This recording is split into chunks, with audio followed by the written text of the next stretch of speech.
Hello, welcome back to the Football Terrace. Thank you very much for tuning in. Big update from Fabrizio Romano that Man United and their supposed pursuit of Upamecano is over. But not only that, according to him, Man United have never had any real serious interest. Also, muted talks about Sergio Ramos look very, very unlikely as well. Those tweets have come out. He's had his say. What then for Man United? What then for Manchester United in relation to a new centre-back? Because we all know it's a position that is desperately needed at the football club. We truly, truly do. I want your views. I want your opinions on that. We're going to be taking calls. We've got some of the panel on. Prime and KJ are going to be here in a few moments' time to chat with you as well. But here are the tweets that came out today from Fabrizio Romano. He says, Man United have never been in advanced talks to sign Upamecano. Always been appreciated, but unlikely. He's the main target of Bayern Munich, prepared to pay the release clause. Chelsea and Liverpool are still in the race, but also Paris Saint-Germain are interested. Their interest is now called. He says also Man United have not contacted Sergio Ramos' agent as of today. They'll decide. I love how he always throws in as of today, just in case it changes, so nobody can call him out for being wrong. They'll decide for the real target at centre back in the coming months. So what's really interesting there from Fabrizio is that Manchester United are still yet to actually finalize who they want to be the new centre back, but it does sound like he's been given information that suggests Manchester United will be looking for a brand new centre back, and that for me is huge. That for me is a huge piece of news in itself. It may not be Upamecano. It may not be the player that Manchester United, fans want. A lot of Man United fans wanted Upamecano. We have no idea who the player is. But at least it sounds, through the leading transfer expert Fabrizio Romano, like Manchester United will be seeking to resolve the centre-back issue at the back over the course of the summer. And I think that's going to be music. That's going to be music to a lot of people's ears. It really, really is. Comment here says Upamecano doesn't want to go to the Europa League team. Maybe that's it, bruv. I mean, Man United are currently sitting in a Champions League position. So by the time he signs, it's likely right now that Man United are going to make the top four. There's no doubt about it whatsoever. But there we go. Tyrone Reynolds, you okay, sir? No, I'm all good. You seem to be upset about something today. So what I'll do, because you're a little bit upset, is I'll hit the block button and we'll say see you later. It's as simple and as easy. You don't need to watch me if you don't like me. It's very weird. Terry, say RIP to Klopp's mum. We already did that. We addressed that in the show earlier. We put a message of condolence out on the Football Terrace community page and tweeted about it. We were actually live on the air. We're already sort of 2/3 of the way through a stream all about Jurgen Klopp and FSG. And yeah, terrible news about his mother. Obviously, my understanding, she didn't this has sort of already happened. The news about her passing and him not being able to attend the funeral has come out today. Terribly sad indeed. And in terms of honoring, sort of just trying to show as much as respect as we can. It's in the process of processing. We're removing the first end of that video just because we felt that it doesn't need to be discussed on a day like today when this news comes out. So absolutely a massive sort of message of love and condolences to Jurgen Klopp and his family, because for me, it's it's just sad news that you don't want to see at any point for any single person. It really, really isn't. Hi, Tyrone. I know you're only kidding, bro. You're a long-time viewer of the Football Terrace. Big respect for you, brother. No problems whatsoever. But Upamecano not coming to Manchester United. The race is over. Who do you want to see come in? There's so many options. And I was just going through like Twitter today, really. I wasn't really looking at it from my point of view. I haven't put much thought into it. And I was listing the names of players that many Man United fans on socials are talking about. Of course, there's this player I haven't really heard of until today. Suddenly his name's everywhere. Jules Koundé. There's Jimenez from Atletico Madrid. Koulibaly, of course. Alaba. The other name here I've scribbled down and now I can't work out who it is.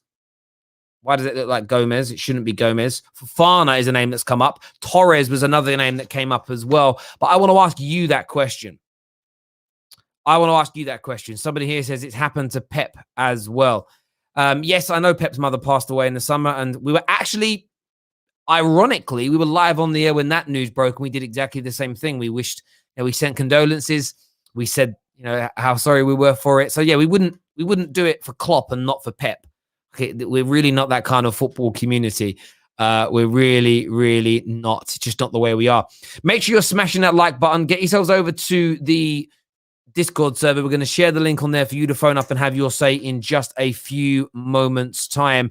Prime hasn't shown his face back on camera since I called him out about something a few minutes ago. I don't know where he's gone.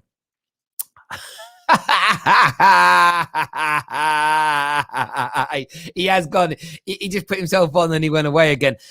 Comment here. I want to go back from one of our members and panelists, Devil in the details. I don't know where it's gone now.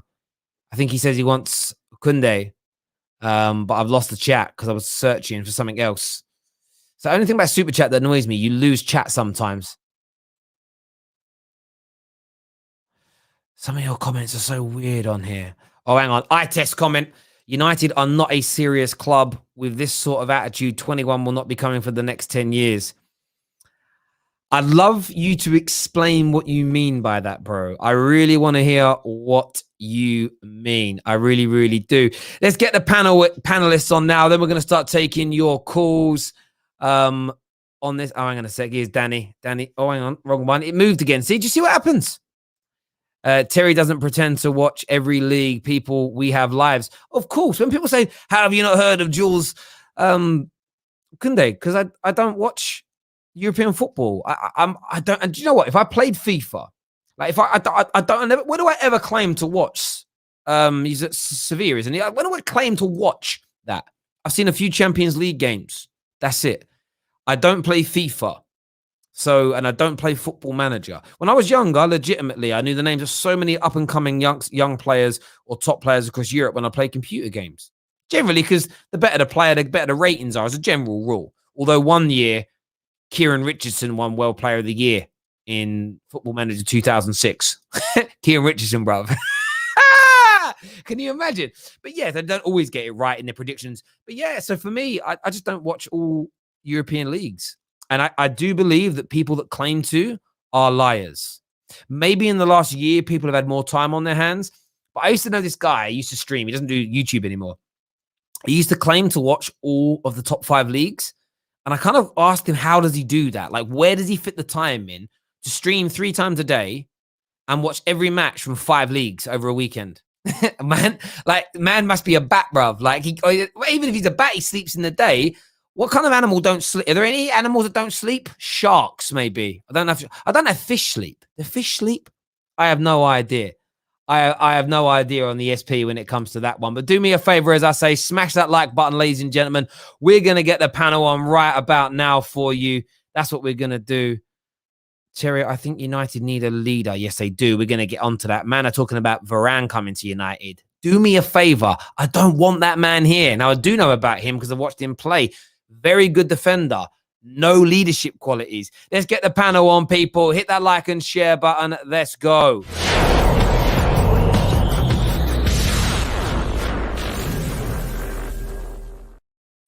Yes, Terry, yes. No. Danny didn't say he wanted Koundé, by the way. He said Koundé. Vaba, you okay? All right, listen. Anyway, Danny said that Koundé is 5'2" as a joke because Koundé is a short centre back. That is what he said. All I saw was a comment from him with Koundé's name in it, and I was like, "Oh, maybe he's saying he likes him." Yeah, I don't know. I watched some compilation videos today. I looked at the statistics, and all the names I read out, the Koundés, the Jimenezes, the Koulibalys, they all have very similar stats. They're all winning 65+% of defensive duels, headers, clearances. What do you make, first of all, KJ, on the news that we're not in the race? We're not going to be going for Upamecano. I'm not upset. I'm not sad. It is what it is. If there was not any other centre-back options with a similar profile as Upamecano, I would be annoyed. But we have other options. There are other options out there. Like you said, Koundé same nationality, around the same age, freaking good player. You even go to his teammate at Leipzig in Konate, who is just, you could argue, is just as good as him, maybe a bit better. That's what people are saying. So there are options for us to go and look at other centre backs around the same age. We're looking at that, even a bit older as well. So I'm not upset. I'm not upset about not going after Upamecano. It was going to be hard to get him anyway because we have to fight off the likes of Bayern, who are probably the ones who are probably going to end up with him anyway. You have to contend with Chelsea, Liverpool, maybe Madrid. PSG's name was mentioned. Now they're out of it as well. So it's literally, it's not the end of the world. To Itis's comment, yes, United aren't gonna get 21 anytime soon, and it's not just because we're not signing Upamecano, it's because the way the club is run. And I know you might be using that as a slight on Ollie because I've been seeing you do what you do, flip flopping all over the place. 1 minute you're Ollie in, and you apologize. The next minute is get Ollie out. And this player's bad, that player's bad. Listen, is what it is. The problem is Woodward, Arnold, freaking Matt Judge, the Pagans, the Willards. That's the issue at United. But I'm not upset. If we can go out and get Akunde, Konate, Pau Torres, Milenkovic, I'm cool. Yeah, no, listen, bro, I hear where you're coming from. I feel sort of like Upamecano, I think he's going to go Bayern Munich. I think that Chelsea and Liverpool and everybody else chasing him are going to potentially waste a lot of time chasing him, if that makes sense, especially if it becomes a bid, because, of course, they're all going to want to pay the buyout clause. But you could find yourself in a situation where there's 4 clubs going in for him. You're going to end up paying. You won't pay over the odds in terms of release fee because nobody will go above that. But then you're going to get into a bidding war for agent fees. You're going to get into a bidding war for salaries and stuff like that. And Upamecano, his agents are licking their lips right now because if Liverpool want to sign him, but you've got Bayern Munich, you've got Chelsea coming in, you're going to have to match salaries and wages, and those clubs are going to end up increasing it further. And there's part of me that's kind of glad we're not in that race. But it is finding somebody else to step into that into that breach. From your point of view, Ram, the fact you're still involved in the race as a Liverpool fan, what does that mean to you? I don't think it means a lot. I think he's going to Bayern Munich. I know for a fact, I think there's been rumours about his French teammates, Benjamin Pavard and Corentin Tolisso, trying their hardest to sway him to come to Bayern Munich. And Bayern Munich and Leipzig, you know how Germany's like is a monopoly. Whenever there's a good young prospect coming in from smaller teams in Germany, I'm not saying Leipzig is a smaller team, but in the grand scheme of things, they're going to go to Bayern Munich. And it's all good saying that we're still looking at him, but I think it's a waste of time. He's Bayern Munich written all over it. Yeah, same for me. Absolutely. And from your point, Lincoln, are there any players that you would... Are there any that are on your mind? Players, attackers, whatever it may be, that you think they're the right ones to go after now? You know, I don't know why anyone's not looking at Pavard from Bayern Munich. I mean, if we were looking at Alaba this summer, I don't think we are. He kind of fits the mold of Alaba, but on basically on the other side of the pitch, on the right hand side. And if you want to find a centre back and also have an option to play him a right back as a backup for Aaron Wan-Bissaka, that could fix 2 problems basically. It won't fix another problem, unfortunately, Lincoln, because we're all complaining about we need an attacking right back, and Pavard is not an attacking right back when he plays. He has qualities though. He has qualities. Yeah, we all saw that sick volley at the World Cup. It was flipping mad. But on a week in, week out basis, if Wan-Bissaka gets injured and we complain about attacking, Pavard is not the guy you want as that backup fullback. Yeah, do you know what though? I mean, whenever we're linked with a footballer who plays for Bayern Munich, I just think leave it. Bayern Munich they don't sell players that are of the level needed, that are still at the peak. Does that make sense? They hold on. They have this amazing, and all top clubs are like that, by the way. Think about top clubs. How often are they losing their best players that they want to keep? No. And Terry, just on that super chat that just came about, was about Havertz. I think the difference is that Bayern Munich centre backs are aging and they're looking very, very shaky. And I think they're looking at the future of their club. And I think it's more realistic if them lot are gonna go and get Upamecano. I hear you, man. Agent Bad Vibes, say no more. Yeah, listen, I love Lincoln because I'm going to say this with respect. He says things, and I just honestly sit here and I'm just like, I don't know what he means. Man like Josh, I haven't heard from you in ages, Josh. Big up yourself, bro. He says, we need a Bruno-type impact player and leader in defense. What defenders fit that profile? Koulibaly, maybe. Other players mentioned are great for the future, but not right now. Do you know what, Josh? I agree with you, and I don't know the answer to that because I'm not a scout, and I haven't done any work even as a fan looking. But that's what we need to be looking for now. There's a comment earlier about what does this mean for Maguire? For me, I think Maguire, with a great organizer next to him, somebody with experience next to him, somebody with the speed and the athleticism that we see from Bailly, I think he's going to be absolutely. Oh, shut up, Danny! No. Do you know what it is? Like, I think every time I see him play without Sergio Ramos, he looks like a lost puppy. He really does. I believe Varane is the same as Maguire. Top quality defensive attributes, but needs a leader, somebody next to him, somebody organized, somebody to orchestrate. I really do. I think he's a very good defender. People always get that twisted. What we need is a leader. Like, he can have a bit of a banter and a bit of a joke.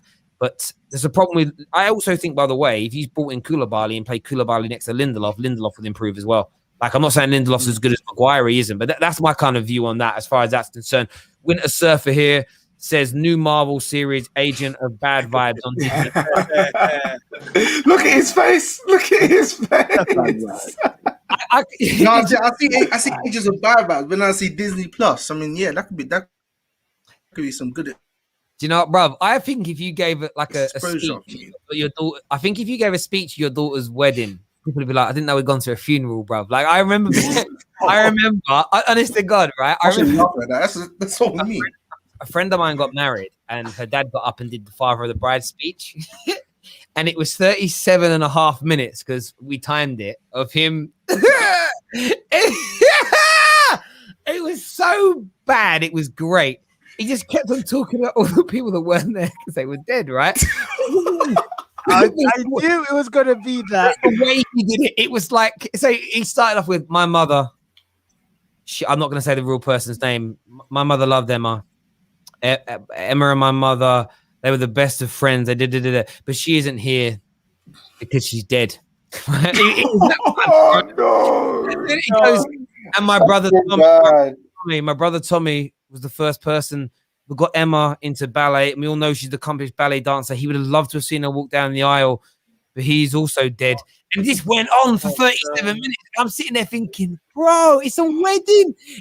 You needed to say, you could have done everyone who's, like the whole for everyone who's missing. But he just kept on, and he's like, every time he started telling a lovely story about her and a family member, he thought, oh, that's nice. Or her and a friend, he dead. He even ended with the dog, her pet dog. But he died last year too. I was like, bro, I think he went for emotion. Got it wrong. Lincoln, I think that's going to be you, bro. Like, oh, okay. See, I thought you were just talking about story, but you're talking about me. So that's not going to make me terrible. Yo, Terry, don't worry. Terry. From our pro clubs experiences, and if you guys have seen it on Prime Channel, you all know that Lincoln could not make it at a top team. He couldn't hack it. He couldn't hack playing for a top football team. So let's just leave him be. He likes to be pampered like Martial in it. Like, that's what he is. Oh, yeah, that's caused a lot of friction today. What we said last night about Martial. Terry, you know what? Lincoln is. One sec, bro. I've shared the link in the comment section, people. If you want to come on and have your say, I know some of you are itching to come on and speak about this. Smash the like button right now as well, please. Prime, what you saying, bro? I've said that Lincoln in our pro clubs team is like Lewis Nani at Man United. No. You say that? No, I did. Lewis Nani was good, bruv. What are you talking about? Yeah. No. Don't diss Nani like that. Can I finish? You're doing that. Can I finish? It's what is it that you always say about how Fergie would give out to Rooney and not Nani because he couldn't have it? Okay. That's what. It's all the mentality and none of the skill. It's okay. He plays DM really? for a reason. He plays DM for a reason. You know what I'm saying? But anyway, besides the point, don't chat. Besides the point, I play DM better than you. I'm a striker. But besides the point, listen. Man United need a leader at the back, and I don't necessarily always think it's to do with age. It's just about a mentality thing. Like, look at what happened with Diaz at Man City. He's come in and he's leading John Stones. John Stones is older than him. You know what I mean? More experience than him at the higher level. But Diaz has come in and he's doing the job and he's making John Stones look amazing. If we got a player, I don't care what age it is, as long as he's not about to go into retirement home, as long as we get a player that has got the mentality, he's got the leadership skills that we need and the speed, if Maguire is going to be the centre back we're playing with, that's all I care about. Well, what would you say to Jimenez from Atletico? Look at the season that they're having defensively. Yeah, but again, we play the similar football as Atletico Madrid. If he came in and we're playing this high line football that we play sometimes, and he has to defend 1-on-1, is he good at that? You know what I mean? Like, that's what I care about. Wait. What about? Okay, if you brought in Varane, could Harry Maguire not be the guy to partner him and be the leader? No, because that's the point. If Harry Maguire was the lead, could lead and play to the highest levels right now, we wouldn't need to go after anybody else. But maybe you would, because what you like, Lindelof is clearly not good enough. Yeah, okay. But the point is, we lack leadership at the back. That's why we have the problems that we do. So bringing in Varane that needs a leader when we don't have a leader doesn't make sense. We're going to refresh some of the panel for a bit. Listen, Agent Bad Vibes, thank you very much, bro, for coming on, having your say. Really appreciate that, my brother. We're going to throw Danny Devil in the details in here. What are you saying, bro? He's here to Terry. I've come to Terry. Right. Nobody can argue with the statement, we need a leader. Who can argue with a statement like that? Of course you can't. That's wisdom there. You can't argue with that, right? That being said, though, was Mtiti leading him when he won the World Cup? No. Do you know why that partnership worked? Because both individuals knew their jobs and did them well. That's all we need at Man United, is a world-class centre-back who can do his job as an individual first without his partner always worrying about what he's going to do. That's all we need. And let's be clear, how many leaders are there out there? Ramos is a leader, but I don't want him at his age. And plus, I think he's an erratic defender anyway. That's not what we need. I'd love the leadership without the erraticness, without his age, without him being past his physical prime. That would be great. And Terry, you don't watch Spanish football. So how many games have you watched him be terrible without Sergio Ramos? 3. At least you're honest. At least you're honest, because some people aren't. No, on a real level on that. Like, obviously, I like to banter people with this sort of stuff. I've seen it on a number of occasions. It's mainly what I've read in terms of articles and stuff like that. So it makes me nervous. But you know me as a United fan. If we signed him, I'd be like, okay, let's see how it goes. I just feel like, as I've said, his defensive capabilities, I think, are absolutely brilliant. From my point of view, I want us to sign a leader at the back. But there's a problem, Terry. It's not for me to find. It's for the club to go out and do. Club, yeah. To a degree. I know. But you know what the problem is, though? Because we've had other conversations about, generational centre backs. How good is Van Dijk? Is he looking good because of the There's a huge gap. There's a huge gulf. It's either guys like Varane or Ramos. If you can name others in that age bracket of 27 to 32, please name them, please. But below that, it's all these men under 23. These men ain't leading nothing. These men ain't leaders yet. It's rare to find a John Terry at 22, 23. I agree. That's rare. You know what I find really... Sorry, Terry. But to get a 27-year-old who's a proven winner, 3 Champions League, a La Liga title, World Cup, you're at 27. His best yet to come. This reminds me when people doubted Rio in his mid-20s. And then you get these 20-year-olds today. Oh, he weren't good until Vidic come. No, he was excellent in his early 20s. Had a bit of a dip. Then as soon as he hit 27, 28, he took off. Rio left Earth. I think Varane will do the same if he comes to United. That's just. But also, do you know what I mean? Like, partnerships are important, and you never quite know who's going to work best with who. You could fight. Look, if Varane comes in, him and Maguire might click, and it is perfect. And as I say, I'm always happy to be wrong. Like, I'm really not precious about it. It's just I don't know why. This, like, an example I was giving is,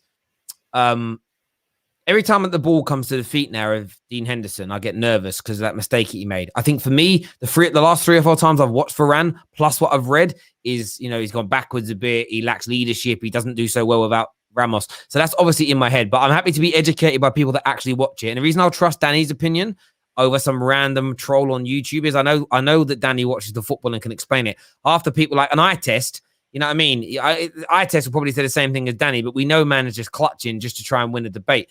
You can say something, Kate. Yeah, I was about to ask you a question. You and you and Danny. Say we brought in Varane, yeah, and there was a club that came in and was like, "Rah, we need the centre back. They want Harry Maguire." Would you sell Harry Maguire if you got the opportunity? Go on, you go first, Dan. Oh, very simple. If I could sell Harry Maguire and bring in somebody of equal quality and better who had better athletic tributes, then yeah, I would. Yeah, I would. Listen, I rate Maguire. I think he's very, very good at very, very important aspects of defending. It's like when people tell me Lindelof's better, I'm like, what does he dominate in? Anything? Tell me. Nothing. Yeah, he doesn't dominate anything. Maguire, excellent interceptor, dominant in the air, but we know he has a physical weakness. There's nothing he can do about that. So yes, KJ, I would, because it's a weakness that we can't trust Woodward to solve. And that's the thing. Saying that, actually, who's doing the deal? If Woodward's doing the deal, no, I wouldn't. I'd keep him. Forget what I said. One sec, Ram. That always comes into your head, though. It's that who's doing the deal, who's pushing it. For me, I love certain players at Man United. If we could sign a better player than Rashford tomorrow and he was legitimately better, but it meant Rashford had to leave and it made Man United better, I would endorse the move. So if we can bring in Joe Bloggs as a new centre-back and he is going to elevate us to that next level, but it meant we had to lose Maguire, I just wouldn't care. Of course I'd say, but that's an after-the-fact point that we don't know if the new person is going to make us better, but of course I would, because for me, and I know the same for Danny, same for Kate, Man United winning is of the utmost importance. Everything else before that and after that, for me, is just cannon fodder nonsense and doesn't really mean anything. You were going to say something, Ram? Yeah, I was going to say, I don't know if Danny or anyone on the panel would agree with this. Do you think that all the defenders out there in the world that are so-called leaders and can lead a defensive line are all unattainable? Because the ones that I think in the top of my head, I'd say probably Connor Cody to an extent. Romagnoli is definitely one. Possibly Skriniar, but I'm not sure. No, he can't even get into Inter Milan team, bro. So exactly. Do you think that the people, what people are expecting of United to sign are just unrealistic because there are not many out there, and those that are out there will not leave their current clubs? I mean, it's a tough question. I mean, at the end of the day, I was going through a list of just centre backs earlier on the world's most valuable list because the better ones tend to be there. You start looking at the top players. Van Dijk's number 1, not getting him. De Ligt's number 2, not getting him. Marquinhos is 3rd, not getting him. Varane, is next. You've got number 4 is Varane, maybe. Number 5 is Jimenez, 26 at Atletico. Maybe he's an option. Then you've got Upamecano. Then you've got Diaz. Then you've got Laporte. Then you've got Koulibaly. Then you start going down to the list of all these other players that everybody's umming and ahhing on. There just isn't. There just ain't like this selection of like 10, 20 world-class centre-backs that you could get. A lot of people in the comments, what about Fofana? Cool, he's 20 though, bro. Like, so... Does anybody... Oh, sorry. Go on, mate. No, I was just going to say, off head, can anybody tell me of a centre-back partnership that was under the age of, say, I don't know, 25, 26 and won a Premier League title or Champions League? Very, very rare. Very rare. Go far back.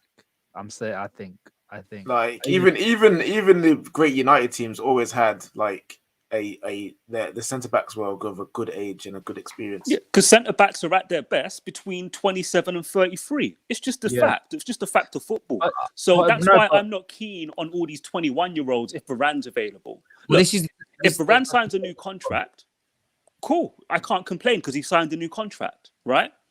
And if the only option after that is 21-year-olds or 23-year-olds, I can't really complain. And again, I don't pretend to watch all this foreign football. I heard about Ruben Diaz, but I don't watch Benfica.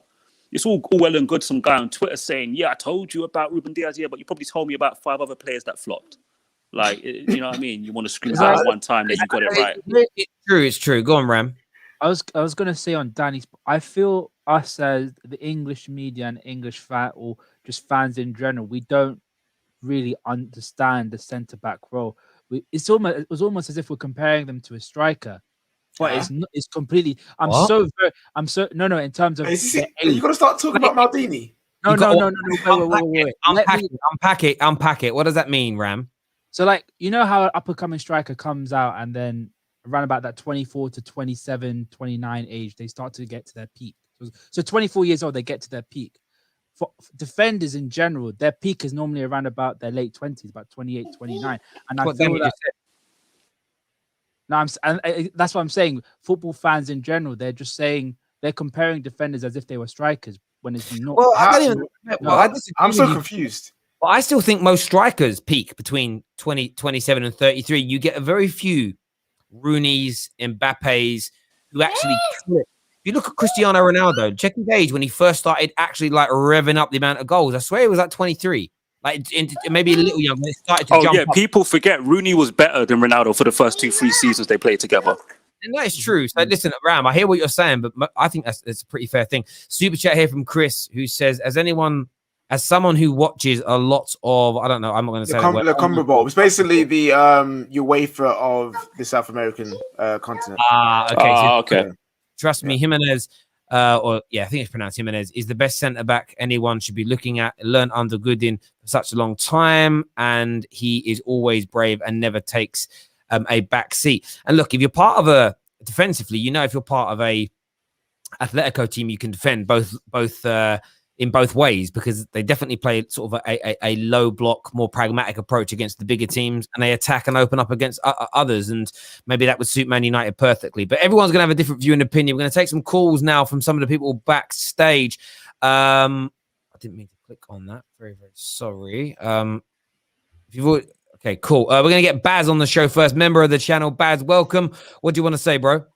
Yeah, so I listened to Rio Presents 5, the last show we did, and they were talking about this. And I know Stephen Housen asked him,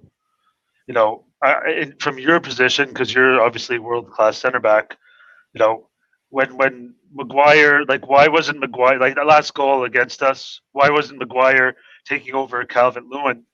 And why was Lindelof on him with the zonal marking stuff? And then Rio explained it, said, well, listen, if there's a leader in the back, they guide everyone. They're general. They kind of tell you, I'm taking this one. They're talking with each other.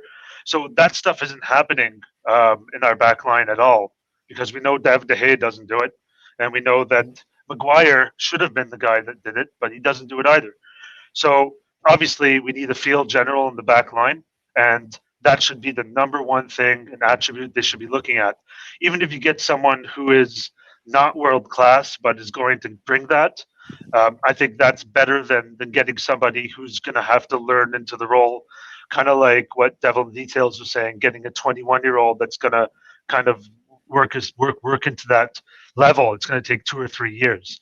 And then the other thing I want to mention is, we got to find value for money. When you look at the Maguire deal, it's not value for money. I know it was the obvious choice, but you could look at other signings that like Leicester has done, and they found value for money. That you can even argue that Ruben Diaz is value for money, because that guy is a real leader. He's basically taken over that and revamped that back line. It's amazing what he's done, actually. And I didn't watch him either. I don't know. I don't watch Portuguese football, but I mean, he looks amazing. So those are the two things that I want to mention. That you got to get these things. I hear you on that, Baz, and I think where you're right is this: Ruben Diaz was a name that some people, a bit like Danny's point, loads of people recommended him, but loads of people also said he's only played in Portugal. There's no real way of knowing. It's about the club doing its due diligence. It's about going, we need these 10 attributes. I'm going to really boil it down to something simplistic, and it'll be far more complex in the real grand scheme of things. But we need these 10 attributes filled. You need to trust your scouting team and the individuals doing your due diligence on the personality, mentality, etc. of an individual to say this person fits what we need. You might find that the way City play makes Ruben Diaz and even enhances and pulls upon his strengths and hides his weaknesses. He could go and play for a Liverpool, but actually be exposed. These things can happen. I look at Maguire as a bit like that in the sense of when he was playing for teams that sat deeper, that had a better back line, a sort of a deeper sitting midfield. There was less space between them. He wasn't exposed on one-on-one so much. He never got took on us so much. His pace wasn't exposed half as much. But Man United play in a very different way. Sometimes I think with United there needs to be a horses for courses element for this. And there are some centre backs that are the best. There's no doubt. But I was speaking about Van Dijk yesterday. You can go and see him now on YouTube. The compilation of all the mistakes Van Dijk made before he joined Liverpool. He had far more mistakes at Celtic and Southampton than he did at Liverpool for two reasons. One, he's got older, so he has it that peak age. But also, he's surrounded by better players at Liverpool in an amazing system with one of the best managers in the world. He wasn't playing with Jose Font and Bertrand. And I mean, no disrespect to those two players, but they're nowhere near the same level as a Joe Gomez and a Robertson. So I think all these things play a part and often get thrown away. But there has to be centre-backs out there that can improve our backline. In fact, we've got one. If we could just get some new legs for Bailly, right? In the money, if Bailly was fit, we wouldn't need another centre-back, in my opinion. Baz, I appreciate you coming on, mate, and having your say. Really appreciate it, bro. Got some more super chats here. Lovely one for Danny that says, miss Danny's insight, love his tactical knowledge. He should get his own show and talk tactics. Maybe, just maybe, something. Yeah, maybe. Debunk the freestyle football myth. Listen, freestyle football, it is a myth. It is a myth.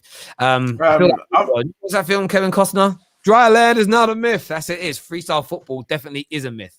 Does not exist in It's not a myth. Freestyle football's real. It's just... We need to watch how good Mengi is while he's on loan at Derby. Gents, could he be an option for the future? What are you saying, AJ? I was about to mention not Mengi specifically, but Tuanzebe, Mengi. We've got Deschamps Bernard out on loan as well at Salford City. We was talking about Van Dijk and all the mistakes he's made over the years at different clubs like Celtic and Southampton. We've seen Tuanzebe go out on loan and have a very good time with Aston Villa. Is this part of the process for United? Maybe buying these centre backs may not be the solution. Actually, what we need to do is play these young players through those mistakes. Yes, we're Manchester United and we should deserve the best, but is it maybe time for? Listen, Danny's laughing. I'm just asking the question in it. Can we afford to play our younger centre backs through these mistakes so they then can grow into those mature players that can get us through? I'd say we're not good enough to carry any passengers, unfortunately. That's the problem. The balance of this team is so delicate, KJ, so delicate. Like, I don't think we can do that. Our fan base and the media just won't allow it. So that's just my view. Like Harry Maguire will have 7 good games in a row and no one gives a damn. Nobody gives a damn. They just wait for the one game when he plays badly, and that's all that matters. That's all that matters. The games that he plays well are irrelevant to a lot of people. And I've even someone on Twitter, one of my friends hit me up the other day and was like, oh, yeah, Tuanzebe plays bad because Maguire takes away his confidence. When you get to that point with some people, it's just like, I can't. So like, KJ, I love the way that you always talk about youth, because that's what Manchester United fans should be doing. That is the Manchester United way to promote putting youth in the team. But where we are right now, I just think that we can't afford any passengers, unfortunately. I think on the point on the youngsters, I think you have to be very, very careful with them, because in terms of centre backs, the most important attribute you should have is confidence. Having confidence is what makes you a top centre back, and it's great that you want to bring in youngsters, but it's also you have to be very careful if you like hamper their confidence. If they have a bad game, you want to. You know what? Yeah, I've got some on this whole confidence thing. I had this conversation as well about Diallo and people saying, "Oh, it's good he didn't come on against West Ham because if he had a bad game, it would affect his confidence and he would have been." At some point, when are we going to treat these young men as men? When are we gonna do that? Because we complain that they get babied. We complain that they always like, oh, there's too much pampering. Well, let's let them be men then. But as soon as we say let's let them be men, play them, let them learn the mistakes. It's like, oh no, but if we play them, there might be mistakes. Of course there'll be mistakes. Of course their confidence will get knocked. But so does grown men. So grown players I confidence. think Not, I think Let's go, Manchester KJ. United. Come on, Ram. Sorry, sorry, Terry. I was thinking because of the point at where Man United are at right now. I think it won't be an ideal place for youngsters to come in because of the toxicity within your fan base. It's not going to be ideal for youngsters to come in because if they do have a bad game, I know what fans are like within your fan base, whether it be fake fans or be just yeah, better but Ram, if we, I understand what you're saying. What you're saying is correct, by the way. I'm not saying it's wrong. I'm just challenging it because we bought an 80 million pound centre back. He didn't get no time either. So it doesn't matter if you're experienced pro who gets bought in for money or you're a youngster. This fan base right now will just get at you anyway. Yeah, you know what I I'm mean, saying? you're talking about a fan base. And do you know how I knew I was right last night? And Danny put a voice note in earlier, and I will share this with the audience. I noticed last night, maybe I should have noticed this 6 months ago, a year ago, 2 years ago, but I'm noticing more and more now. From an attacking point of view, I'll break this down. The player that tries and fails gets more abuse than the ghost.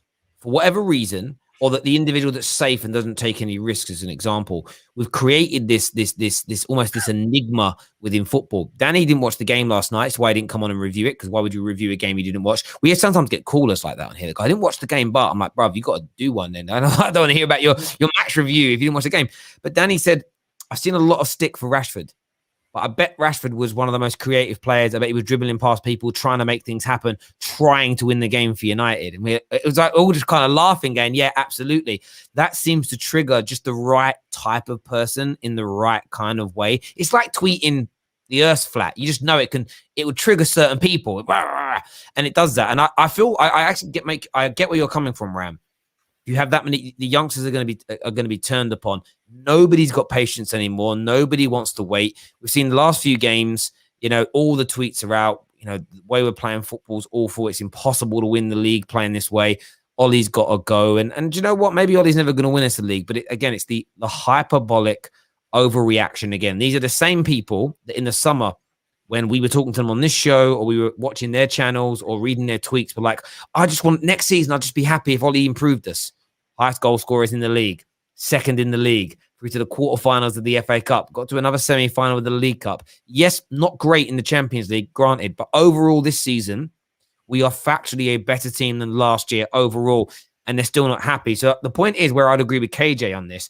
I don't think Man United should start to yield from their traditions just because there's a two-bob mob on social media that are going to get angry. Otherwise, we'll never be Man United again, and we shouldn't be deterring away from our traditions. Equally, the players have got to be good enough. So give Mengi an opportunity.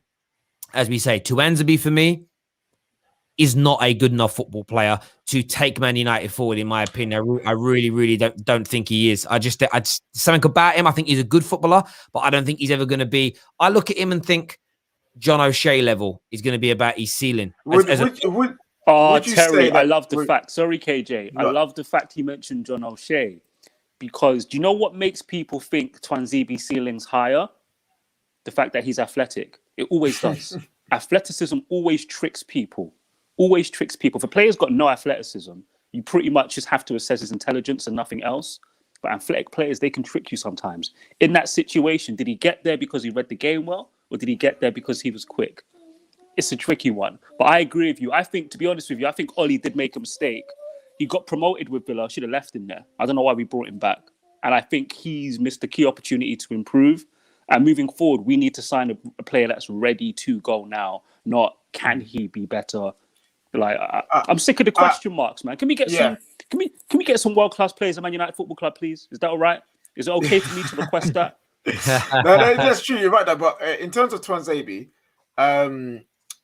people always say give players a run of games, and then you'll see the true player.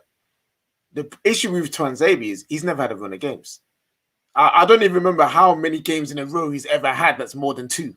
You know what I mean? Like, I hear that's you one of the issues. Like, I feel like he comes in, like people use this argument, Donny van de Beek, and I also hear it. He comes in every now and then. He either plays well, and we all get happy, and then we never see him again, or he plays badly. We all say sell him, and we never see him again either way. So I feel like if we saw 5 games in a row, or like 5 to 7 games in a row, I think it'd be easier to assess him than just off, oh, he played bad this game.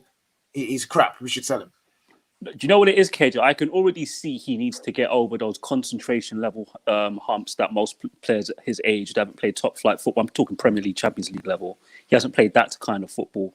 Concentration levels, decision making, those things are always going to have to be improved. But don't forget, he got injured for basically a whole season. Yeah, last season. Yeah, that's what happened. And if you're only going to Solskjaer, and every single time you get a string of 2 to 3 results that are bad, people are saying you're going to get fired.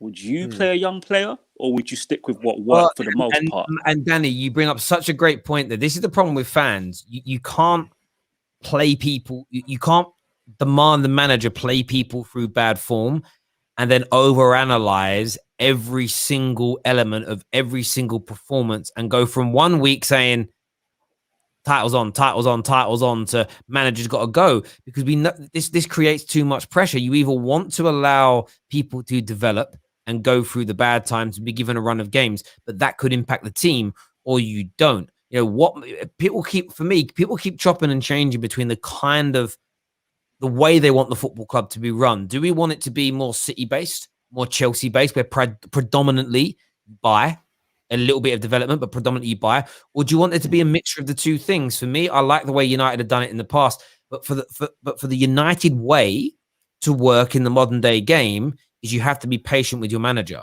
in the same way that Liverpool were patient with Klopp. Now, I'm not comparing straight away that you can't compare Ollie to Klopp.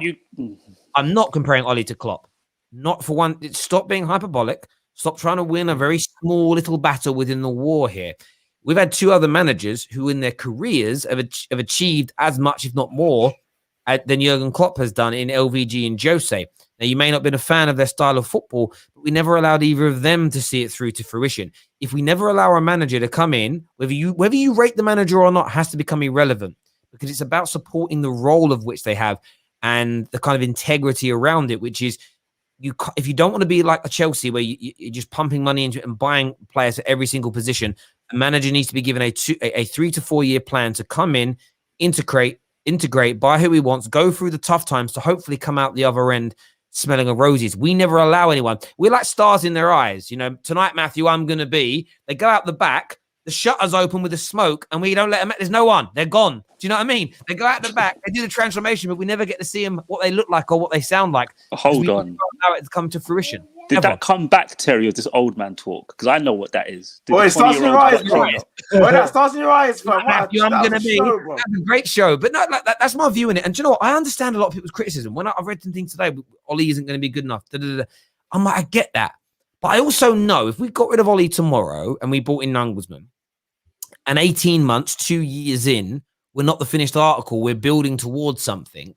We lose a few semis. It may not be that individual, but there'll be another loud group of United fans calling for his head, because there'll be another new shiny toy that's come out of nowhere that everybody now wants. Oh, I want that now. It's like a phone. When I first got this iPhone, I loved it. It's nearly 2 years old now. I'm due an upgrade. Just haven't done it. I'm a bit bored of it. I see the other. Oh, that's a nice shiny new phone. I want that. I bought a new car a year ago. Within 6 months, I was seeing the new models getting ready. I wanted that. Football. That's why I keep saying these football fans don't love the club. They're consumers of the club, and they want to upgrade their manager and players as regularly as people change their cars, their mobile phones, and their trainers, because they're consumers and not fans. It's as simple as that for me. The patterns are there and the behaviors are there.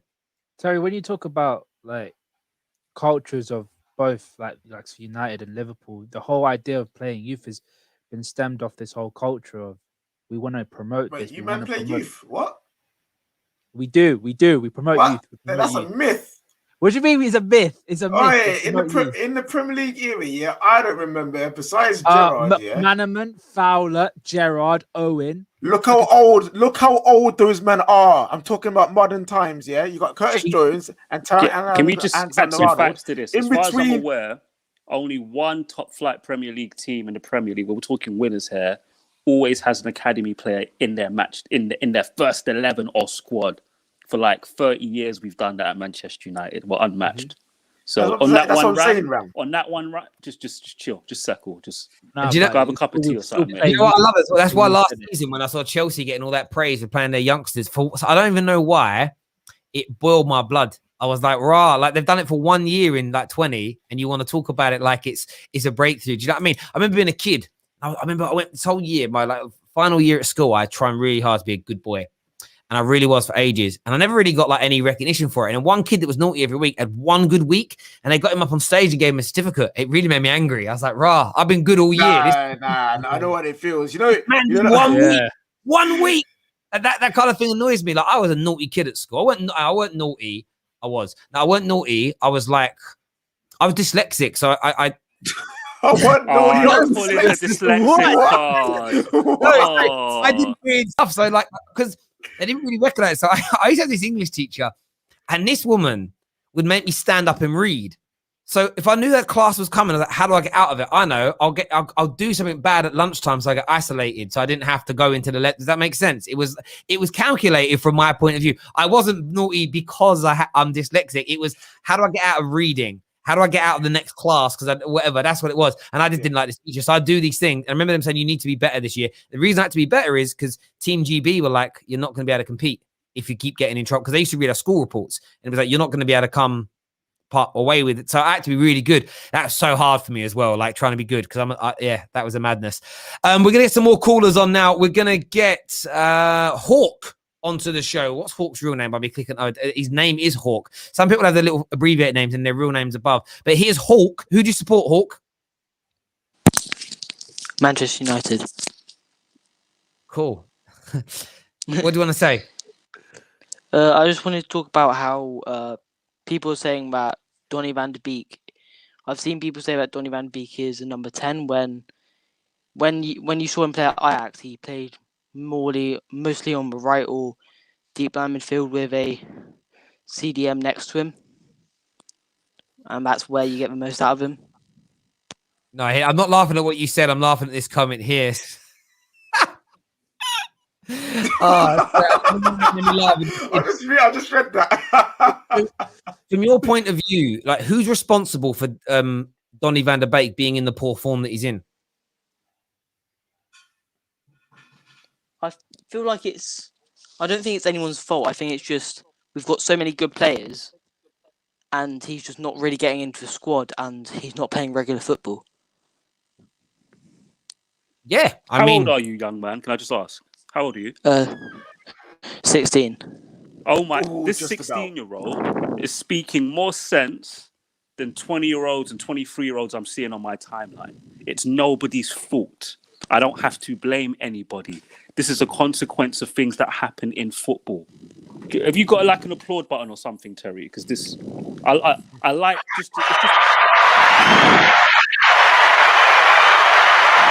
don't have to blame people and get angry for a player you like not playing well. It happens. It happens. Pogba and Bruno are better than him, unfortunately. On top of that, sorry, Terry. Look, I'm not going to go into a deep analysis of it, but he's struggling to adapt for a number of reasons that are understandable. No crimes have been committed. Doesn't have to be free from jail. Ollie doesn't have to be, have charges brought up against him. It's not that deep. So I just appreciate a 16-year-old has the temperament to realize it's not everybody. It's no one's fault. Yeah, no, I hear that completely. Listen, Hawk, thank you very much for coming on, having your say. Really do appreciate that. And I agree with you, Danny, the whole not blaming people. I test there saying Donny is a 1-2 merchant. That's a madness. Get this brother on, bro. Cool. I test to come on and have your say today, brother. I want to see what side of the fence he is on now, because I remember that apology. Yeah, to switch already. I told you, consumer, and it was cool. This is how you know these types of fans are consumers. Depending upon what's popular, their opinion changes. It's like a consumer. Okay, having a Nokia phone now, you get laughed at, right? But if you're at school, if you're at uni, you pull out a Nokia phone now, you get laughed at. When I was at school, if you pulled out a Nokia phone, that was the best phone you could have. It's that times and trends change, and football is a very fast-moving sort of space in terms of trending. And what happens is, when it's fashionable to love Ollie and love United, like we saw a lot of the Ollie outers doing a month ago, 6 weeks ago. Right now, again, it's fashionable to get on his neck, and they follow the trends. So everything they say picks up traction on social media. And that's fine. I've got no real issue with that. But like I say, consumers of a team instead of supporters of a team, in my opinion. Next up, David's with us now. David now joins us fresh from his preview over there with Carefree Lewis. How'd it go? It went well. It went well. Oh, wait. Did you smash? Were you the dominant? Were you the alpha, bro? Were you the alpha male? No, I'm not really. I just told him why Mason Mount's not the guy in it. Simple standard. Love it, Dave. But David, you was on another channel. Hey. KJ, stop it. No, don't want to. David, Stop. can you just put Mason Mount hater in your bio from now on? No, all I said is he's good, but he's not the guy I want to depend on right now. That's it. But he's your future captain, according to John Terry. Hang on a minute. Why am I listening to John Terry's opinion suddenly? Hang on a minute. Of course, so you are disagreeing with this man? With who? Future Chelsea captain, 100% for me. I think he's been Chelsea's He's your best player this captain, season. your leader, your legend. Great lad, trains unbelievably well. Chelsea through and through, been there since he was 8, so definitely showing leadership qualities. And in my mind, Chelsea and England captain for me. Chelsea and England captain from John Terry. I mean, why would you disrespect the most successful and greatest player in the history of your club, David? I mean, I've got my opinions on John Terry. I don't agree with him on quite a few things. So this Mason Mount thing's not the first thing that me and him don't agree with on. So yeah, again, he's a good player. He's really good, but right now he's just not the guy. But I was out shopping, had the most stressful shop of my life. Oh, it was long, but I heard some madness. I heard Pavard at right back. I heard, why don't we play all the youth? Like, we have to play all these young centre backs and this, that, and the other. Ram was trying to go, I can think of 24-year-old centre backs, but it's got to be back in the 1950s. That's the only I was hearing some madness. Shut up. I was hearing some madness. You're mocking it, bro. You're mocking it. Listen, I mean, for me, like, we need a centre back. We need someone that's technically as good, if not better than Maguire, who is a better leader than Maguire and has more athleticism than Maguire. That's like, honestly, if I was going to do a shopping list of three things we need in the centre back, it would just be take what Maguire is and make it all better. Do you know what I mean? And then play it that way around. There'd be no messing in relation to that at all. One thing I'm just going to check on. Oh, it's 1-0 City. They've gone goal up. Oh, what a surprise! Carl Walker. Yeah, I don't know what. Oh, comment here from Cameron says buy Rice, and we may not need no centre back next year. No, he's a DM. He's a DM. Let him be a DM, bro. Like, he ain't no centre back. You know what I'm saying? We've been seeing it. We see it now. He is a DM, a very good DM at that. If we got Declan Rice as a DM, and what you're saying is buy Rice for DM, and then that covers the area, I get what you're saying. But if you're saying buy Rice for DM, I mean buy Rice for centre back, he ain't a centre back. He is a DM and a good DM. Man, that's Declan John off Rice. I say that now. Get your super chats in. Get your member questions in now for the panel as well. We'll go through that for the last part of the show. Remember, at 7 p.m. tonight, that Tottenham show is on, hosted by Eleanor. Alex is on the show tonight, and their debate's going to be amazing. It's what's more important to Tottenham: top 4 finish or a trophy. That is the base of their debate tonight. So, yes, make sure you're tuning into that at 7. We are then going to be live after Everton Tottenham tonight as well, which is quite a big game, really, for an FA Cup game midweek. So, really excited about that one. Stro here says, buy Eric Dyer, the England partnership at Old Trafford. Let's not do that. Honestly. But saying that, trust it. When it comes to Woodward, I wouldn't be surprised. I would not be surprised, bro. Do you know what made me laugh about them two playing together? Like, I bet if they did a 100-meter sprint, I bet it would look like the 1500. Do you know what I mean? It'd just be like, imagine waiting for them two to finish a 100-meter sprint. It would. How long it could take, bro? At least Dyer could take free kicks, though, no? No, we can't. No, we can't. He scored 1 for England and I think 1 for Tottenham. He ain't no free kick taker, bruv. He ain't no free kick. We've got Bruno and Rashi. We've got Ward-Prowse for that. You got Wood-Prowse for that, England. England. Oh, well, don't you wish we could just have a player that you could bring on just for free kick? Like, you know what they've done with the concussion substitutes?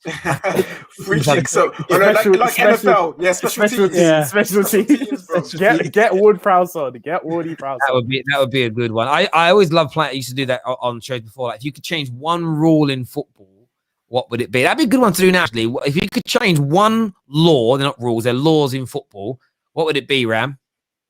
Penalty and free kick sub. Penalty and free kick sub.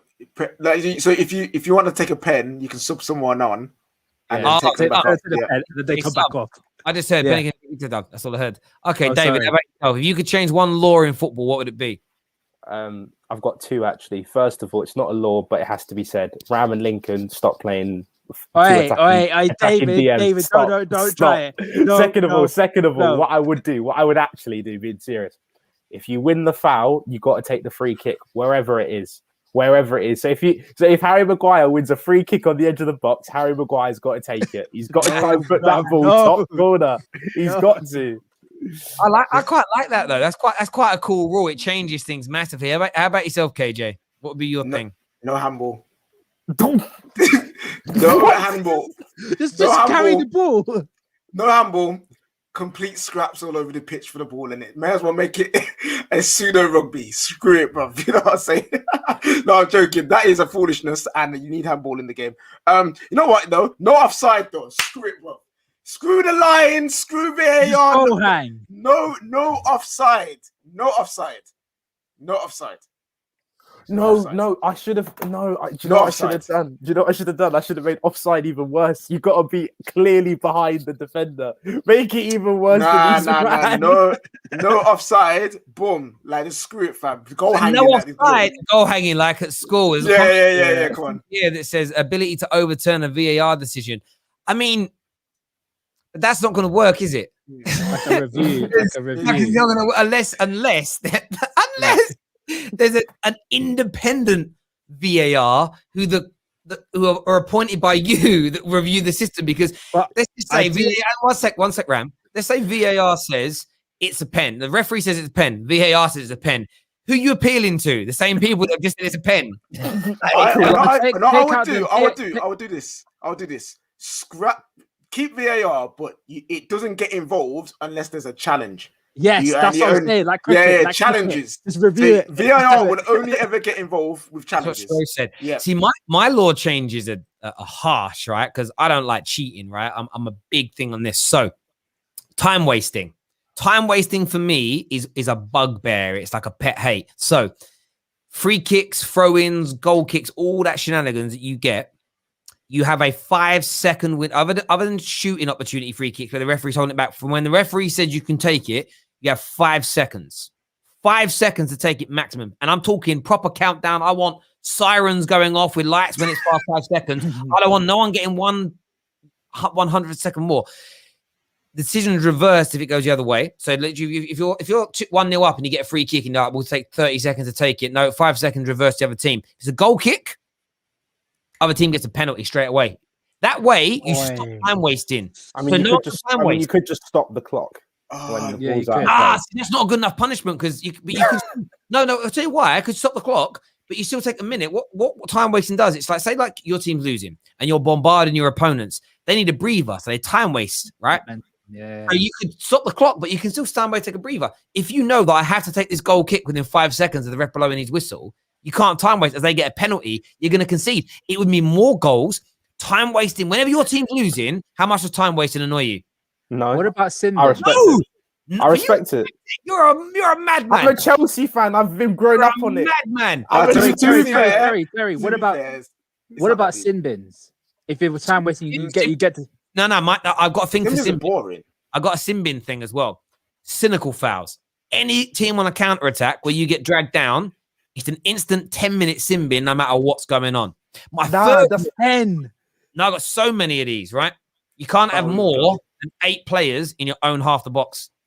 I would do new lines either side of the halfway line where they could sit with him, but they can't go deeper than a certain point. Like, I hate this. I would get rid of pragmatic football. Even though I say, like, you know what I would do? Win, I don't want it. Do you get what I mean? Out of here. You know what I'll do? Yeah, this is a mad rule. You're allowed one handball from an outfield player in the entire game, just one. So imagine if you did, yeah, you're about to lose, and then your defender could do that one little diving save with his hand, or you're about to win, and your player can just punch it into the back of net. One handball per game. No, I'd also like in hockey, I'd like to have an enforcer. So you could bring someone on just to go and have a fight with someone. Like player can come on. You could bring on like 50-year-old Roy Keane just to nut someone and take him off again, like they do in hockey. Yeah, but my rule, time wasting would be the way. I had to pick one, time wasting. Bobby here says 3 review system per team, like the cricket. I get that. The problem you then have, though, it could just take. I suppose they check everything now, so it wouldn't take any longer, would it? Yeah. If you dive like the Salah, you get a straight red card, a 3-match suspension. Ideally, I'd like that, but the problem you have with diving is it's almost impossible to. Again, it's subjective. And the problem with a lot of these things, that's why the time wasting law would work, because it isn't subjective. If the whistle goes right, you can take it, and you go past 5 seconds. Some people say make it 10. Okay, we can even stretch it to 10. Yeah, reverse it. Penalty. Actually, fuck it. Penalties for everything if you time waste. Straight up. And sin bin. That's what. We'll kill them. Get rid of time wasting. It ruins football. All right. Listen. How about this? Start of the game. Coin toss. Whoever wins it wins the game. There you go. Are you mad? It'd just be a game of heads and tails. Why not? Would you change it? At the end of the season, what happens when the teams finish on the same points? Goal difference. No. Again, you do the final. The final. But the season would be over in about 2 hours. Exactly. It'd be like stimulating your system. I tell you what, I'd also like to see maybe one time is penalties done different. So you don't have a penalty shootout. It's like you have 2 penalties, 2 free kicks, and 1 like dribble from the halfway line, like on FIFA. You know the different things. Or it's like challenge. It's like challenges at the end rather than just penalties. Do you remember how the Americans used to do it? You dribble from the halfway line. Dribble from the halfway line. Yeah. I know, madness, absolute madness. Honestly, that should just be 5 out of 5. Take back the pass back law. Nah, because Liverpool dominated because of that law, bro. They were just boring. 1-0 up and skip past into your goalie. Terry, you're trying to adjust the rules to favour the Gergen press merchants and tick-attacker boys.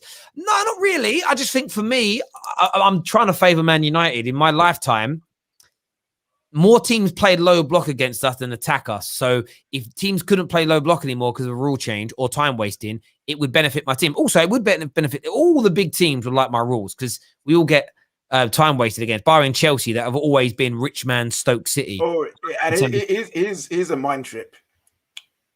Straight up, no away kits. No third kits. Wait, West Ham versus Burnley. You just be like, what is going on? If your kit's the same color, screw it. It's just you have to play. I hear that. There's a few more that come through here. Penalty to the other team if you dive in the box. Yeah, I mean, okay, subjective, but yeah, I hear you on that one. KJ, that's a terrible idea. Amad Traore will just be picking up the ball. Literally, Adama Traore would just be a train. Like, he would just run with it right into the goal. 100%. Man, Lucky Gal's here with us now. Gal, welcome back. What's good? If he could change the rules, Terry, he would change it so every decision goes for Arsenal. He's going to get rid of the rules. Corruption. I heard what you guys are saying. Rules. You'd make Arsene Wenger the ref for every game. I heard what you guys are saying. This is my solution. My solution is referees have to speak like they have to be mic'd up like in the NFL and in basketball. After any controversial decision, they have to explain on mic why they made that decision. So say for example it goes to VAR. He goes like this, blows the whistle, goes like that. Then he's gonna come up, he's gonna be like, the reason why this decision went this way is because I seen contact directly from David Luiz's knee on the player's foot, which ended up subsequently causing them to get the penalty. Boom. No one else will speak after that. No, I love how you went. Arsenal fans, legit, you'd all be there like, that's not how it was. His reasoning is BS. It's not in the rules. Yeah, exactly. Corruption. Yeah, exactly. Listen, I love how you went straight. We've been saying things within the game like tackles, diving, picking up the ball. You went straight. The referees, the refs need to get. They're the biggest problem. They're the biggest problem in sports. In sports history, referees are the biggest problem. They In are. every sport. In basketball, I love basketball, but there's been numerous situations where you can say they could do stuff better. No matter what, you can't tell me they can always find a way to fix Nah, refereeing. bro. Tom Brady. I'll say this, right? I'll say this about referees. Of course, they make mistakes, but a referee per game, in my view, makes 1/10 of the mistakes your team makes. And I'm talking specifically about Arsenal, bruv. Like, your team makes more mistakes in a game than the referee does, but we like to focus on them as a rule. But I love it. But the point is, bro, so the referee gave his explanation. Would you just accept it? That's what I have to do in basketball. So at least they would give But me. you're still moaning something. about refs in basketball. You wouldn't. You just move on to that. By the way, that is the No, most. I do moan about. I do moan about. I've ever seen in my life. Bit of roots there, bruv. And This it's- is a onesie. This is a That's a onesie. onesie. Man's in a onesie, bro. Man's in a onesie. Man's sitting there like a grey squirrel, bro. Doing this thing. Have you got a towel on the back? Is there a towel on the back, bro? Nah. Don't turn around, please. Take your towel feather. Take your towel feather, baby. Stop this. If you're making fun of Ruth, you don't know anything about. Roots is OG, man. I've got upstairs. I swapped it. End of one tournament one year. I swapped my Team GB tracksuit with a Canadian, the kickboxing team, their tracksuit, and it's Roots. Roots made their tracksuits. Yeah, I've got some Roots stuff upstairs. I know it. Yeah, I would make a rule. Every Arsenal fan, when they attend games, must wear a tinfoil hat. That is what I'd have. They must wear a tinfoil hat because them man are one of those. You all think the Earth is flat. You all think the chemtrails is real, and you all think the refs and there's corruption in the Premier League against you. England fans feel like they would have won the World Cup if it wasn't for the hand of God. We feel like we would have won the Champions League if it wasn't for some of the dodgy decisions in the Champions League final. It's just Well, that's what how do you it is. mean? What dodgy decisions? No. What dodgy decisions, they gal? That's how it is. Exactly. That's done. You're capping. No. Don't act like I think that game was. I think Arsenal would have won that Champions League final if your goalkeeper hadn't made a mistake and if the greatest player in your club's history turned up. Oi. Hold that. I have my agendas. That's how it is. I don't have any agenda. Yeah, you do. Listen, Terry, you've said it yourself. As a rival, you want your rivals to do bad. So at the end of the day, you don't want us ever winning a Champions League. You don't want us ever winning the league. So why would you ever say anything? Why would you ever say anything that pro towards us winning anything? You see, Terry, do you see the connecting of dots? Do you see all the connecting of things? Telling you, tinfoil hat. Tinfoil hat FC, bro. And anyone who tells me to stick to hockey, you know what? I don't mind. In hockey, there's one thing that you can't say you can do in other sports. You can actually drop the gloves and just knuckle up with someone. I love that's one of the reasons as a kid why I loved about ice hockey, as I'd call it hockey there. That's what I loved about it growing up was that exact point. Like, you can have a fight, bro, and it's fine. Everyone cheers. Everyone goes, what? That goes mental. I remember being, I can't remember what the name of the stadium is now, but at the Ottawa Senators, they were playing the Pittsburgh Penguins, and this guy came on. I don't remember the names of any of these players, right? This guy came on, and he checked one of the Sens players real hard. And the guy went down, smashed his head against the ball. And I remember the crowd were like, oh. And then some guy got off the bench to come on. And everyone was getting mental. And I just thought, my head is like, is this their Ronaldinho or something? I don't know. Like, what's going on? It came on. Man could barely skate, right? Straight up to this guy and smashed him. Gloves come off, started punching and fighting him. I'm like, this is mental. But I loved it, bro. It was as close to the, traditional gladiators at the Colosseum I've ever seen in my life. I was like, hit him with a stick. Like, I was going mental. I was going to the typical, smash you, bro. I don't know what I was talking about. Your drop balls should just turn into slapping contest and see who slaps the man hardest, and then that's who you win the ball. Yeah. Rock, paper, scissors at drop balls. Yeah. No, wait, drop balls don't exist anymore. I missed those. Rock, paper, scissors, VAR decisions. What about this? Unlimited substitutions. Would that ever work? Rolling subs. All right, roll on, roll off would work. Yeah. No, try it in the exhibition. We do it in the exhibition games, so you might as well try it in League Cup. Sunday League, bro. Try it in the League Cup. Try it in the League Cup because I think do you know what? I think it works. Mass substitutions never worked. Sometimes I feel like you see it in preseason games. You even saw it towards the back end of last season. I remember a few times United made like 4 or 5 subs at once, and it just kind of takes all the energy out of a game. Do me a favor, everyone tuning in. Make sure you're smashing that like button. If you haven't done so already, hit that right about now. Remember, in half an hour, that Tottenham show is going to go live. So keep yourselves on that. It's going to be heated. Go Ducks. Yeah, quack, quack, quack. I love the Mighty Ducks films. That's what made me like hockey, to be fair. What's you say? Terry, you're talking about the film Goon. I have seen that film as well, to be fair. But they do exist, bruv. Like, they legitimately exist. We've got to get rid of the Glazers and Ed by any means. Yes. Well, not by any means. I mean, by very, very conventional legal means. Legal means. By legal means. Why would you get rid of them though? They're very successful owners. You know, just won a Super Bowl. Oh, David, you know what you're doing. I have a controversial statement. I have a controversial statement, Terry. The Glazers are going to follow the Super Bowl benchmark that they did for the Super Bowl, and they're going to try to get Cristiano Ronaldo, and they're going to try to get Ramos to Manchester United and help you guys win the league. That's what they're going to try to do. They're going to try to follow the Tom Brady model. Yo, Reunion FC. I'm not a big NFL fan, but I sort of look at it like Tom Brady's arguably the greatest ever quarterback, or probably is. Like, I'm not going to right. Okay, but equally, it does. When I watched it, it does appear to be a job that you can do as you get older. Like, you couldn't be a running back at 40. Is my view. No, they never retire after 5 years. So, the only issue with that is you can go and get Cristiano Ronaldo, but he's still brilliant. I don't know if the jury would be out as to whether or not at his age coming back into the Premier League, whether he could have the impact needed. I don't know. We had a comment here from iTest. I don't know what he's going to say. It says Terry to the terrace here. What? Oh no, bro. When we slap up your favorite team, Sociedad, I can't wait, bruv. When we slap you, when Isaac scores a hat trick. Itest gonna come on, chest out. Literally. What are you saying? He will be more happy if they won with an Isaac hat trick than if we won with a Rashford hat trick.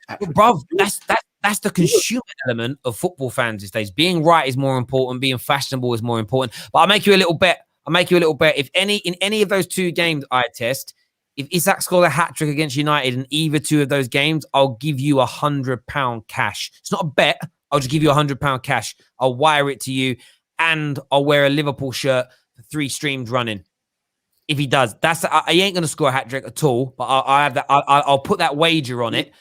If I win, you don't got to do anything. Actually, no. If I win, you got to come on and show your face. Yes. Now, let's see if you back your boy, bro. I just say yes. You put up a lot. I mean, to be fair, arguing. I could put a grand up. He ain't scoring a hat trick against us. I wouldn't do that. Hat trick's a bit mad. Maybe a brace. I'd consider that argument. Brace. But hat trick is. Guys, you guys are speaking it into existence. You do realize that you're speaking it into existence. You keep talking about what's gonna happen. I don't believe in mumbo jumbo. Like, so it's unless it's Arsenal, then it's real. yeah. I've been trying to speak winning the Champions League into existence for a minute. It doesn't happen. Bro. It don't work. It doesn't work. You've got to qualify for it. Hey, I've always felt that about praying. I've always felt that about praying. My nan was very religious. She used to pray, but she also used to tell us whenever something was going wrong, she would say, like, God has like a plan of action for you. I'm like, then why are we praying if he's already planned it? I'm confused. I was so bad. That doesn't make sense. So everything that's going to happen is preordained by God. Yes. Then why am I praying? She's like, what do you mean? I said, well, he's not going to change anything. I remember her face. She looked at me, and I remember thinking, she really wants to hit me. She really wanted to beat me. She's like, stop. I'm not here ready for this. I'm only messing. Look, Ben here saying tinfoil hat. Yeah, I do think you're a bit like that. Are you a bit superstitious, gal? Are you a superstitious man? Nah, that's supposed to be like, I don't know. Religiously, that's supposed to be devilish stuff. Like, you shouldn't believe in stuff like that. Superstitions and like, and judge stuff like that. Yeah, that kind of stuff is like, real. it's not religious. Real. It's religiously forbidden to believe in stuff like that. Okay, cool. I don't know. I mean, it's in from my side. It's just I don't know. The weirdest thing is I'm superstitious, but it always goes wrong in the end anyway. Does that make sense? Like 3 times. Go on, mate. Go on. I'll tell you this: the Europa League final. It was coincidentally, I was praying, and I think I don't know if we were fasting at that time either, but I was like, yo, we got to win this. Halftime, I'm like, yo, I'm going to pray. Worked the exact opposite. So I'm not gonna say religious actions or anything like that. Like Liverpool, remember the whole thing with the guy peeing on the pole? He said with the old goalkeeper, he would believe in that Grumbler. He believed in some superstition where he had to someone did voodoo on Liverpool's ground and he had to urinate on both posts before the voodoo was lifted. And coincidentally, the season before they won the league, he urinated on one post, and then they lost to Man City that season. The next year, he urinated on the second post, and then they finally won the league. So some people believe in that. I don't. That's hilarious. That's You know what's mad about it, though? Like the thing of all superstitions is at some point it doesn't make sense. So I used to like prepare for tournaments a particular way, and I did it because I won a tournament, and I did. I want to repeat it, but I lost loads as well, and I'm like, I still carried on doing it. My dad's like, "You're mental." He goes, "You've won loads, but you've lost some as well doing the same thing." What? Just yeah, I just don't sort of abide by those sort of things. Although the only thing I am superstitious about or do is say I plan a route, I'm going to drive X, Y, and Z way. No matter what happens, I never change my route because I feel like if I now go, actually, I'm going to go this way instead, something bad might happen. So I always, whatever my plan is, I kind of stick to it. I very rarely deviate. That was a lesson. Never pray about your football team's results. Because God don't care. I'm sorry. God don't care about football, bro. He's got more important things to worry about. He don't care, bro. World famine, pandemic, like poverty, and then a gal going, please let me win a football match. He's thinking, like in Bruce Almighty when he gets all the emails. It goes, I've got to win this Premier League game this time. He's right at the bottom. So they've already lost 4-0. And God's like, next time I got you. Next time. Yeah. No, all right, cool. Let me see. Arsenal's wishes must be been at the bottom of the pile for 20 years now, bro. We ain't got to that pile yet. Too many people wishing. But yeah, it's as I say. Have you guys watched Hot Tub Time Machine? Would you guys, if you could go back in time and change and like bet on a game? I don't bet, but like, what game would you guys do that? Leicester winning the league. Leicester winning the league. Leicester winning the league. Yeah, Leicester winning the league. No, it didn't exist back then. But I'd wait to the 89th minute, and then I'd put 100 grand on Man United to win the Champions League in 1999. It would have gone to like 2001 because it was over, and then boom, that Leicester winning the league. I would do Istanbul. I do Istanbul. Yeah, 3-0 down at half time. I almost did the Raptors winning the league a couple years ago when we got Kawhi Leonard. I was like, I'm looking at it. I'm like, I live right underneath. Underneath was a chorus where I used to live. And I'm like, I gotta do this. And then I'm like, nah, if I do this against religion, I gotta do it. I'm like, I'm torn. At the end of the day, if I would have put $100 on it, I think I would have returned like 3,000 or something. 3,000. You know what I'll do? Yeah, I'll go back in time. Yeah, and bet the exact amount of corners we took against Fulham, in David Moyes era. I know how many crosses. Crosses. Yeah. On that game, interesting. Sorry, Ram. On that game, that was 7-8 years ago. Yesterday. That's 8 years ago. Yeah. Oh really? Oh man. No, do you know what I saw? What I found even more mad about that game? You know, Dan Burn played in that game for Fulham. Yeah, Dan Burn, that 6'8". Wait, Dan Burn played in that game. He was in the game, apparently. You know what I'd say though about Dan Burn? For a man his size, he's pretty good. You know, I mean, he tore up only a week ago. He tore up and destroyed the greatest English football team in the history of football, period. Do you know what I mean? Like Liverpool, God's team. He literally like destroyed them. Right. 7'9", Beanpo. I'd say, going back to the thing, that Germany 7-1 win against Brazil. I'll put my but you could see that happening though. Like I knew that would happen. Not at that time. No. Listen. No, you knew that, Bram. You knew you knew Germany was gonna pan Brazil. You knew it. I was at work, Yo, listen, I was at work, and my manager was like, Brazil's gonna beat Germany. What are you talking about, bro? No Neymar, no. But it has to be something you kind of would have predicted, KJ. Yeah, but you could know. But the thing is, you could tell that they would get pammed. Not 7-1, but you knew they was getting pammed, so the odds won't be that high. Listen. You have to go for the highest ones, bro. You did not know Leicester was gonna win the league. That's the one. It's the one. You know the thing is, when you look back at Leicester's season, though, you kind of go, of course you got Kante there, Varez, Vardy. Yeah, of course, it makes sense. It makes sense. I thought we were gonna win the league. No,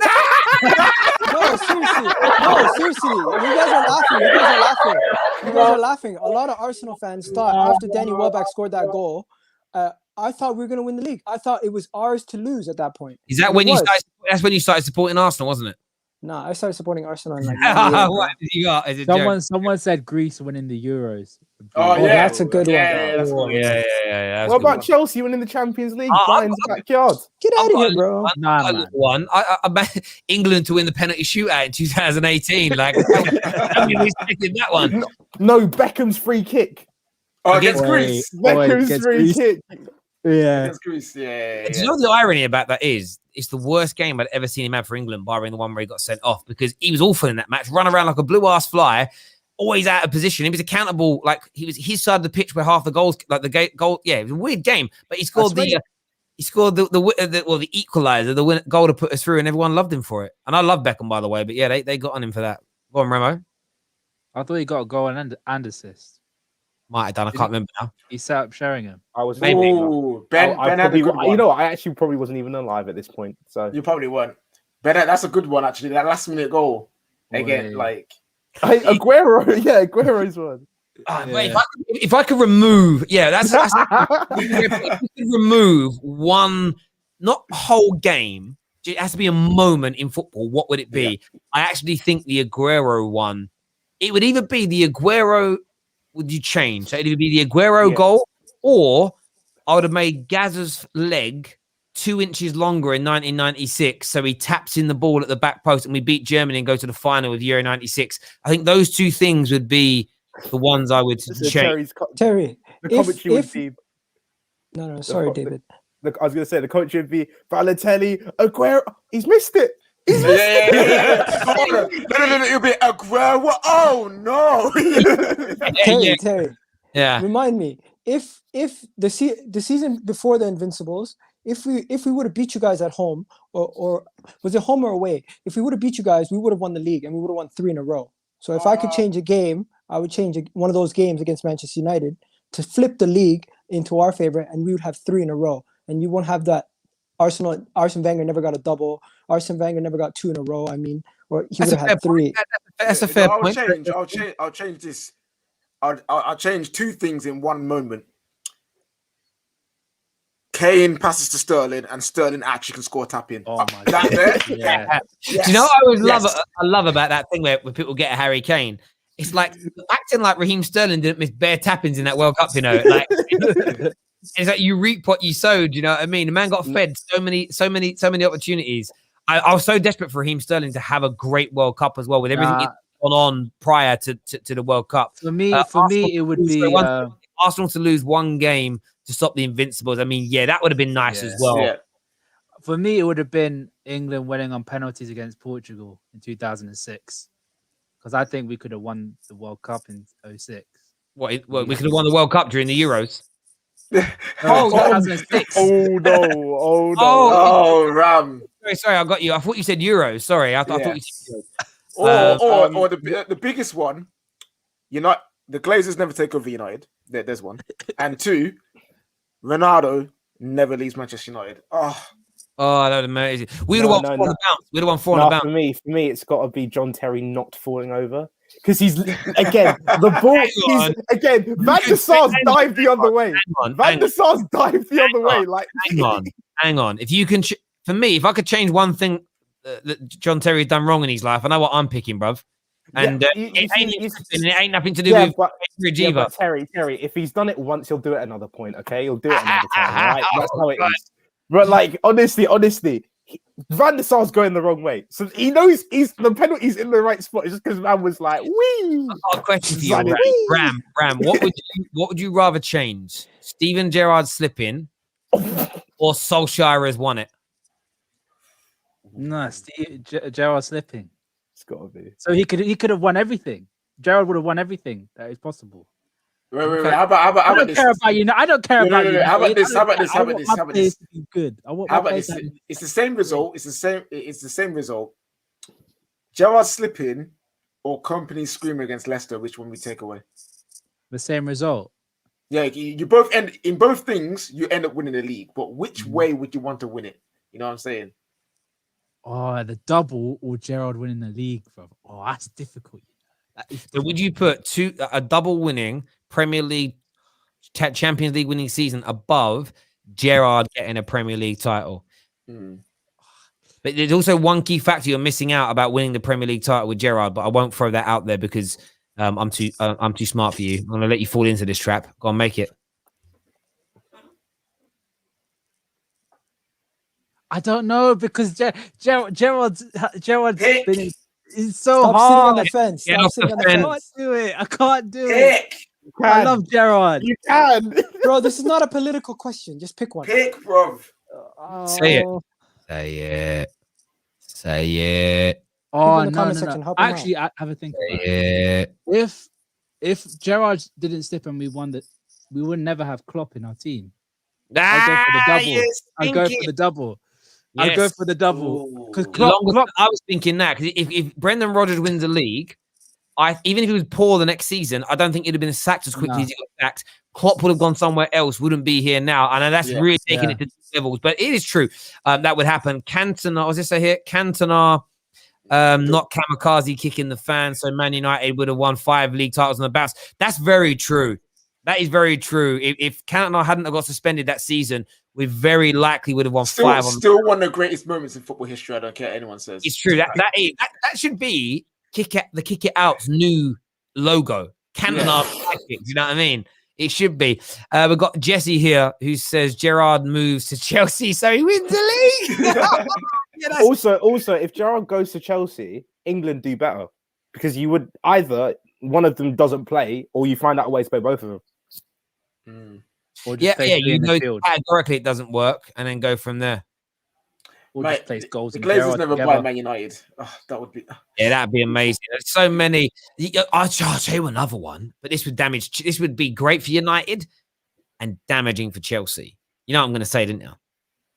No. So Paul Scholes' disallowed goal against Porto in the Champions League in 2000 and I want to say 3.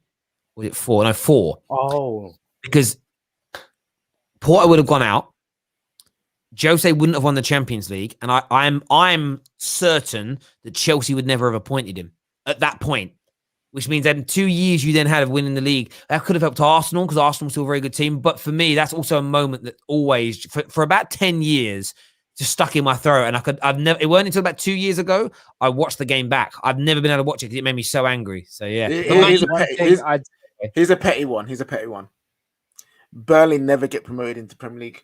Burnley. One thing that I don't think a lot of Liverpool fans would think of: Xabi Alonso never leaving Liverpool because we spent £20 million and we could never ever replace. You know what? He didn't win the league. Aquaman who came in or something. Yeah, Aquilani came in. You know what I loved about that deal? Do you know what I loved about that moment? This was peak average Liverpool. You had Alonso, who is an amazing world-class midfielder, and he wanted to replace him with Gareth Barry. Oh my God. I would never ever forgive Rafa for that. I would never. It was when he was there. It's like, we want to buy Gareth Barry. Why? Because he's better than Alonso. Like, Rafa's a great manager, but he thought Gareth Barry was better than Xavi Alonso. Gareth Barry's a Premier League great. Most appearances in the Premier League. Most appearances, you've got to respect that. He's an awful footballer, though. He's nowhere near Xavi Alonso. And you were like, let's sign this guy. Oh, yeah. Terry, you know what would be a terrible one? But it'd be very interesting to see if it happened. Man United sack Fergie. Yeah, they actually sack him and see what the future would. I mean, I'd love a time machine and just actually make that happen and then see what transpires. When Steve Bruce is your manager. Yeah, we're all out here acting like Kendall. Do you know what I mean? Steve Bruce and Mark Hughes are your managers. Bruce, honestly, it'd be amazing. Can you imagine? Big Ron's the chairman. Do you know what I mean? Just it's all gone wrong. It's all gone wrong. Listen, everyone who's tuned in, thank you. Make sure you all watch that that Tottenham show that's starting in 15 minutes time. It's going to be amazing. Alex, I think, is going to be a smash hit tonight. Get yourselves over there now. Thank you to Prime that came on today, Agent Bad Vibes Lincoln, Danny that was on the show, a gal came on the show, Baz called in as well, Hawk was on the show. Thank you to each and every single one of you. We're back for that Tottenham show, and then we're back after Everton versus Tottenham tonight, and it's Wednesday. You know what happens on Wednesday, don't you, KJ? I'm not going to do that more anymore because it was dead. Anyway, listen, Midnight Vibes, 12 a.m. people. It's going to be a good show. We're going to be talking FA Cup. We're going to be here vibing out, just like today, just like now. What we're doing, just talking all kinds of foolishness, having a good time. Let's go, baby. Let's There do it. we go. A super chat here from Man Like Ben, who says Barca chose Maureen over Pep and United win the Champions League more. Do you know what? I'd actually change though. I would. Oh, my God! No, I wouldn't even go that far. I would just give Chelsea a penalty in the semi-final where they got robbed, the Iniesta goal where they got robbed, and then they go through. Because I believe now, with hindsight, we had a much better chance of winning back-to-back Champions Leagues going up against Chelsea than we did that Barca team. Because now we'd have beaten you. No, I don't think we would. We were better than you at that point. You, though, in that little era, in my view, generally speaking, you just kind of had Barca's number. Something about the way Chelsea played, Barca didn't like it. And you should have beaten everyone talks about that Dino goal, but we won that game. I know. Exactly. You had their number where we didn't, really. I know we beat them in the semis, but we were better than you at that point. So, yeah, that's what I'd like. But listen, everyone who's tuned in, thank you. Take care.